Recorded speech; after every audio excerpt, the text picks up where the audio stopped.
माझ्या शाळेचे नाव श्रीमती एस.आर. केदारी बालक मंदिर नारायणगाव. मी इयत्ता तिसरीत शिकते. माझा भाषणाचा विषय आहे छत्रपती संभाजी महाराज. जय जिजाऊ, जय शिवराय, जय संभाजी महाराज. संभाजी महाराजांना मानाचा करून मी माझ्या भाषणाला सुरुवात करते. संभाजी महाराजांचा जन्म 14 मे 1657 रोजी पुरंदर किल्ल्यावर झाला. तोफांचा गडगडाट झाला. सनईचे घोडे वाजू लागले. सगळीकडे आनंद वातावरण पसरले. भगवा झेंडा अभिमानाने फडकू लागला. सह्याद्रीच्या कडेकोपऱ्या फक्त एकच चळवळी उमली. माझा राजा जन्मला, माझा शंभू राजा जन्मला. वाघाच्या जबड्यात घालून हात मोजितो जात तो शंभू राजा. रुद्राचा अवतार म्हणजे शंभू राजा. जिजाऊंचे स्वप्न म्हणजे शंभू राजा. शिवरायांची तळपती तलवार म्हणजे शंभू राजा. सरसरत्या रक्ताचा धगधगता अंगार म्हणजे शंभू राजा. मराठ्यांचे उसळलेले रक्त म्हणजे शंभू राजा.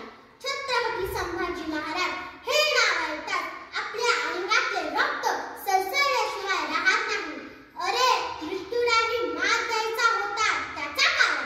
अरे मृत्यूलाही मात द्यायचा होता त्याचा कावा. निधड्या छातीचा असा एकमेव छावा. निधड्या छातीचा असा एकमेव छावा. शत्रूही मरतानाचे कौतुक करून गेला. शत्रूही मरतानाचे कौतुक करून गेला. असा हा वाघाचा छावा म्हणजे शंभू राजा. असा हा वाघाचा छावा म्हणजे शंभू राजा. स्वराज्याचे दुसरे छत्रपती म्हणून त्यांना ओळखत. त्यांचे पूर्ण नाव संभाजीराजे शिवाजीराजे भोसले. त्यांची आई सईबाई तर आजी जिजाऊ. 2 वर्षांचे असताना त्यांची आई सईबाई देवाघरी गेल्या. त्यांचा सांभाळ आजी जिजाऊंनी केला. लढाई कशी करावी हे ते लहानपणापासून शिकले. तर अनेक भाषेत विद्याविशारद होते. अत्यंत धुरंधर राजकारणी होते. त्यांना साधी सत्ताबद्दल आदर होता. शस्त्र व शास्त्र या दोन्हीमध्ये ते पारंगत होते. 14 वर्षी त्यांनी जगप्रसिद्ध बुधभूषण हा ग्रंथ लिहिला. शिवरायांच्या मृत्यूनंतर राजगडावर त्यांचा राज्याभिषेक झाला. संभाजी महाराज औरंगजेबाविरुद्ध 6 वर्ष लढले. स्वराज्यनिष्ठा व धर्मनिष्ठा त्यांनी सोडली नाही. औरंगजेबाने त्यांना असह्य मरणप्राय यातना दिल्या.